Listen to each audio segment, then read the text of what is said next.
नमस्कार, मी जगदीश देशमुख। आज महाराष्ट्रामध्ये आपल्या सगळ्यांचं स्वागत। बातम्या पाहूया विस्ताराने। सुरुवातीलाच एक मोठी राजकीय बातमी समोर येते आहे। पवार काका पुतण्याची भेट झालेली आहे। मुंबईतील वायबी चव्हाण सेंटरमध्ये ही भेट झाली आहे। शरद पवार आणि अजित पवारांची भेट झाली। माळेगाव साखर कारखान्याच्या प्रश्नावर या भेटीमध्ये चर्चा झाल्याची माहिती समोर येते आहे। तब्बल तासभर काका पुतणे या दोघांमध्ये चर्चा झाली आहे अशी सूत्रांची माहिती आहे। अधिक माहिती घेऊया, आपल्या प्रतिनिधी ज्योत्स्ना गंगणे आपल्या सोबत जोडलेले आहेत। ज्योत्स्ना, जगदीश अगदी बरोबर आहे। आपण बघतोय की मुंबईतल्या वायबी चव्हाण सेंटर या ठिकाणी जी आहे ती शरद पवार यांची आणि त्याचबरोबर राज्याचे उपमुख्यमंत्री आणि राष्ट्रवादी अजित पवार गटाचे प्रमुख अजित पवार यांची बैठक जी आहे ती वायबी चव्हाण सेंटर या ठिकाणी झालेली आहे। आणि ही बैठक जी आहे ती पूर्वनियोजित होती की अचानक भेट झाली याबद्दल जे आहे ते दोन्ही पक्षाकडनं अजून अधिकृत काही सांगण्यात येत नाहीये। मात्र सर्वात महत्त्वाचं म्हणजे ही बैठक जी आहे ती तब्बल तासभर काका पुतण्यांमध्ये ही भेट झालेली आहे आणि वायबी चव्हाण सेंटर या ठिकाणी भेट झाली। आज संध्याकाळी साधारण 5 नंतर ही भेट झाल्याची माहिती जी आहे ती मिळालेली आहे। आणि साखर कारखान्याच्या प्रश्नांवरती उपमुख्यमंत्री अजित पवार यांनी शरद पवारांशी फोनवरती पहिल्यांदा चर्चा केली होती आणि त्याच्यानंतर प्रत्यक्षात भेट जी आहे ती 5 नंतर शरद पवार आणि अजित पवार यांच्यामध्ये वायबी चव्हाण सेंटरमध्ये झाली। माळेगाव येथील साखर कारखान्याच्या प्रश्नांवरती ही भेट झाल्याचं जी आहे सूत्रांकडून माहिती मिळते आणि जवळपास तासभर चर्चा जी आहे ती शरद पवार आणि अजित पवार यांच्यामध्ये झाली।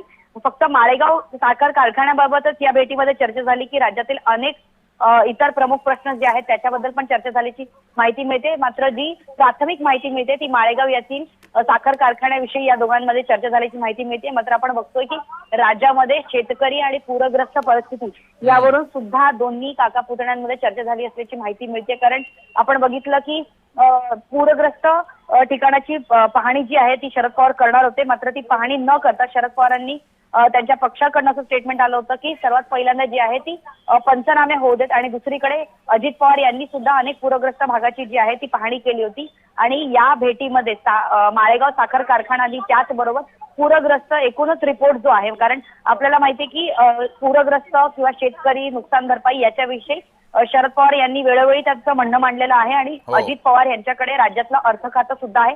अशामध्ये राज्यातल्या पूर परिस्थितीतल्या शेतकऱ्यांना नागरिकांना कोणत्या प्रकारची मदत करण्यात आलेली आहे याची माहिती सुद्धा या बैठकीमध्ये अजित पवार यांनी जी आहे ती शरद पवार यांना एक अनौपचारिक म्हणून माहिती दिली। मात्र या भेटीनंतर जे आहे ते शरद पवार आणि अजित पवार यांनी माध्यमांशी जी आहे ती काही खास चर्चा किंवा माध्यमांशी काही ते बोललेले नाहीये। त्याच्यामुळे या भेटीकडे सर्वांचं लक्ष लागलेलं आहे। ठीक आहे ज्योत्स्ना, तुम्ही अशाच जोडलेले राहा। आपल्या सोबत राष्ट्रवादीचे प्रवक्ते अनंत परांजपे जोडलेले आहेत।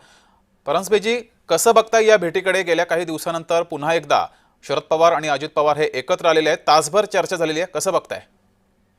असं आहे की आदरणीय शरदचंद्रजी पवार साहेब हे देशाचे नेते आहेत आणि महाराष्ट्र राज्याचे उपमुख्यमंत्री व आमचे नेते अजितदादा पवार साहेब भेटले असतील तर केवळ राजकारण नाही तर अनेक विषयांवर चर्चा झाली असावी। महाराष्ट्रामध्ये सध्या असलेल्या शेतकऱ्यांसमोर उभं राहिलेलं ओला दुष्काळ आणि जे संकट उभं राहिले त्याच्यावर देखील चर्चा झाली असेल आणि शेवटी राजकारणापलीकडे कौटुंबिक संबंध दोन्ही बाजूनी जपले गेलेले आहेत। त्यामुळे केवळ राजकारण या दृष्टिकोनातून या भेटीकडे बघण्याची गरज नाही। जी, मात्र अनंत परांजपे, जे आता स्थानिक स्वराज्य संस्था निवडणुका तोंडावरती आहेत त्या पार्श्वभूमीवर ही भेट झालेली आहे, त्यामुळे राजकीय चर्चा झालीच असेल। असं आहे की आदरणीय पवार साहेब हे देशाचे नेते आहेत, त्यांना कुठेतरी स्थानिक स्वराज्य संस्थेच्या निवडणुकीसाठी भेट झाली असेल अशा या कारणाशी जोडू नये। महाराष्ट्राच्या विकासाचं, महाराष्ट्राच्या हिताची चर्चा दोन्ही नेत्यांमध्ये झाली असावी। बरं, धन्यवाद अनंत परांजपेजी दिलेल्या या प्रतिक्रियेबद्दल।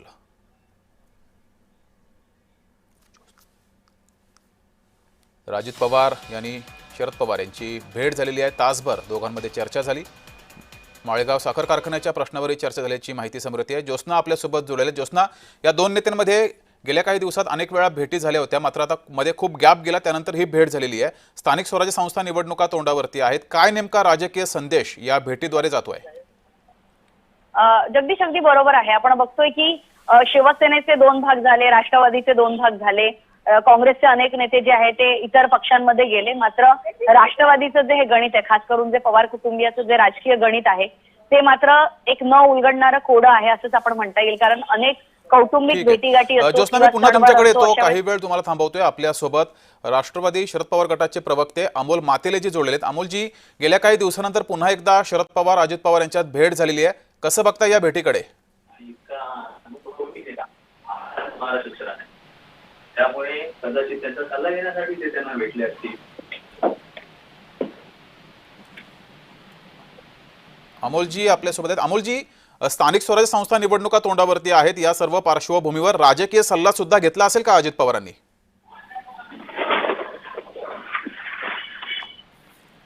अमोलजी, आवाज पोहोचतोय?